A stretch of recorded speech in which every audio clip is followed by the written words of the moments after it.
একদিন সকালে ছোট্ট মেয়েটি মিনা উঠোনে খেলছিল। হাতে ছিল তার প্রিয় লাল বলটা।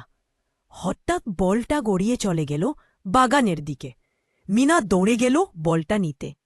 বাগানে গিয়ে সে দেখল বলটা একটা ছোট্ট ফুল গাছের পাশে পড়ে আছে। বলটা তুলতে গিয়ে মিলা দেখল গাছটার নিচে একটা আহত প্রজাপতি পড়ে আছে। প্রজাপতির ডানাটা ভেঙে গেছে। মিনা খুব কষ্ট পেল। সে আস্তে করে প্রজাপতিটাকে তুলল, ঘরে নিয়ে গেল। তুলার উপর রেখে ওষুধ লাগিয়ে দিল। প্রতিদিন সে প্রজাপতিকে পানি দিত আর ফুলের মধু এনে খাওয়াত।